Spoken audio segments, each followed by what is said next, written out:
Ladies, gentlemen, and Haradrim of all ages, Diablo 4 Season 2 has been out for a few days now, and as I've gotten settled into Torment difficulty, fully able to just blast through stuff even in the low 60s, the second that I got my ancestral gear on, I thought it was a good time to just go over some basic things to consider for your journey in Diablo 4 Season 2. Some of these will be classic knowledge and things to keep in mind at the start of every ARPG season, and some will be more specific to things that I've learned about Season 2 by playing it so far, either mistakes that I made that I want you to avoid, or tips that I've found to take advantage of. First and foremost, we should talk about blood harvest as a general concept. This activity is simply incredible. It is super densely packed with enemies, which are just, little XP bombs. It has whispers of the dead objectives every time that it spawns so that you can double up, and most importantly, it has a big central event where you can spend 150 fresh lures to summon in a whole small army of elites and even a couple of bosses too, all of which with really significant legendary drop rates. Generally speaking, from my time messing around with this, don't even bother spending the 15 lures on the little altars when you find them, just save up the 150 at a time for the really big event,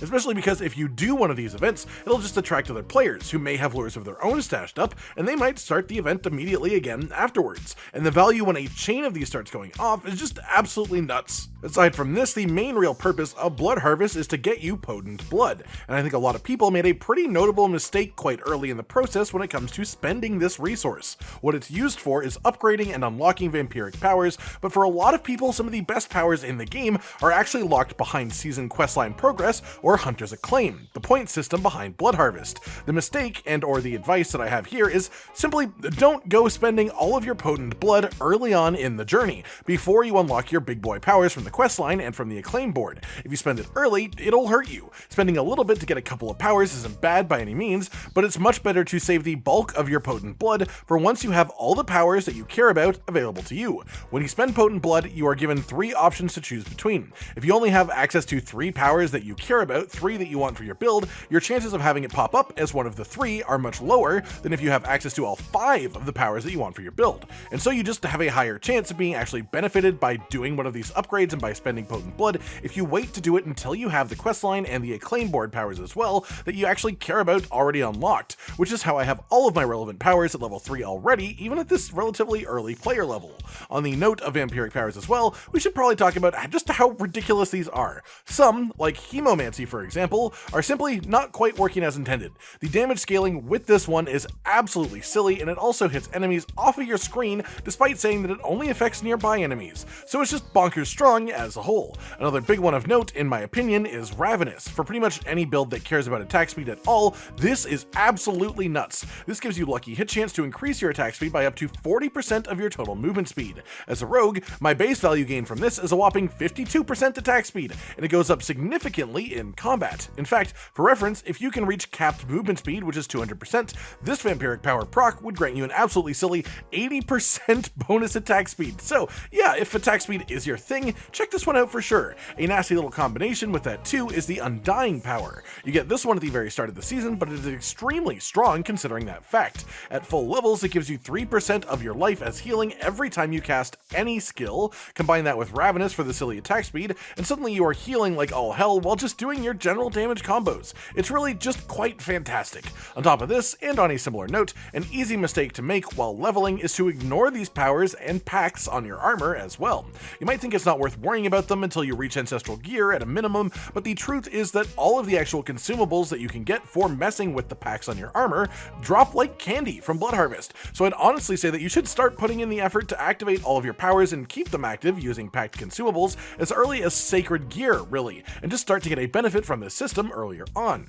Past that, on a somewhat related note, we have the Season Blessing system, and the best way to spend your Smoldering Ashes in this season, Season 2. The options that you have this season are an experience boost from monster kills, bonus duration on elixirs, extra item drop from Helltide chests or legendary of higher quality, mount sprint cooldown reduction, and Hunter's Acclaim increase. Early on, I'd say the Urn of Blood is definitely the right choice, especially as the vast majority of builds in the game do want the Accursed Touch vampiric power, and this is locked behind Hunter's Acclaim level 9, so the sooner that you get that, the sooner you'll be stronger. Once you have that though, there's really not much value to the Hunter's Acclaim system, so those usages of your Smoldering Ashes become useless and you want to refund them. Instead, I recommend going full in on the Urn of Aggression for bonus experience from monster kills, going up to 20% as a bonus, and this is now a multiplier rather than additive like it was last season, so it is genuinely quite the decent experience bump. And then I'd say the second second priority to fill out after that is probably the Urn of Swift Travel for more frequent horse sprinting, just to make getting around the open world a bit faster, which is especially good this season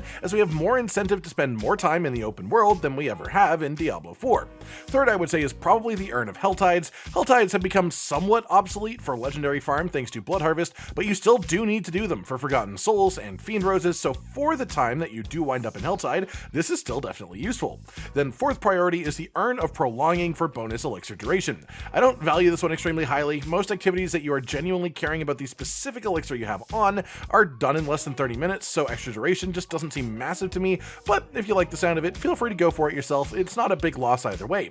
Past that, I want to have a little chat about the new bosses added to the game for unique target farming. Their obvious purpose is what I just said. They're there to target farm specific uniques. We were told a ton that they have enhanced unique drop rates, and in my experience, that is absolutely true. They have like a 75% drop rate on uniques on my kills against these bosses, if not higher, which is exceptional for sure. But the trick here is that they also just have a high tendency to drop extremely high item power gear in general, and especially legendaries. Torment Varshan very consistently drops maxed out 925 item power equipment, and in fact, it is because of that exact fact that I wound up with 2 925 weapons the moment that I hit level 60, and so my damage instantly skyrocketed as a result. The main tip here being don't spend your boss summoning materials for Varshan or Grigoire in World Tier 3 unless there is something that you absolutely require, because you want to summon these bosses as much as you can in World Tier 4, where they require pretty much the same materials, mostly just because they drop such high item power gear that can really just be a massive boost to your power the second that you can equip it. And that's even besides the fact that generally you'd rather have an ancestral unique drop from these bosses than a sacred one regardless. Just a couple more stops on the journey here today then, and the first one is the occultist, specifically Enchanting. Don't be afraid of enchanting anymore.